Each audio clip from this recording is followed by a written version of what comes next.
Karen, I just wanted to know more about the how you were you were going to lose the business 3 times and how you survived that and why that was going to happen. Really. So the one thing I've realized is I'm a director, senior independent director of a big FTSE company. It's about FTSE 115 Booker, the biggest wholesaler in Britain, and you're operating at that scale, which is over £5 billion turnover, tens of thousands of employees, and you have audit committees, and you do risk maps, and any business, you've got to try and assess what risk you've got, and what can you do to predict it, what can you do if it happens to mitigate it. And I've realized that when crises happen in businesses, they invariably happen out of the blue, and they're invariably things you would never even have thought of. I mean, the first time it was a boycott of Cobra beer that resulted of an article written in a trade magazine that I happened to be one of the founders of. I could never have predicted that. And it took us 1 year to get the boycott lifted. The second time, it was a big strategic investor who wanted to invest in us, and they pulled out 2 weeks before Lehman's went bust. And luckily I had a plan B, and an Indian bank lent me the money.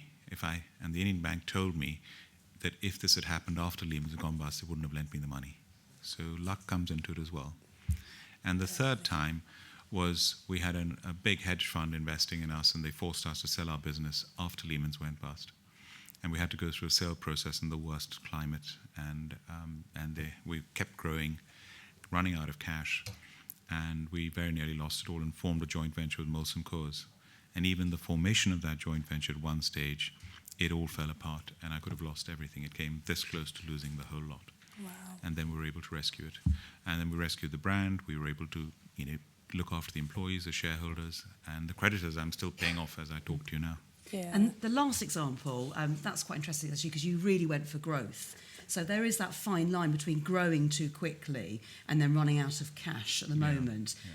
Has that been a big lesson for you? Huge lesson. And one of my favorite sayings is good judgment comes from experience, and experience comes from bad judgment. So hopefully you make mistakes and learn from them. Now, the second part of the question was about employing the right people, so staff.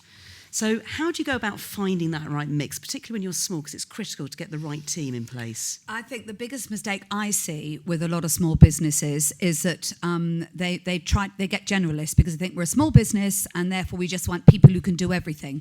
But actually what you need to do is sit and think about what can I do? What am I good at? Which bits should I be doing? Because you shouldn't be doing everything. Somebody else is going to be better at parts of the business than you are.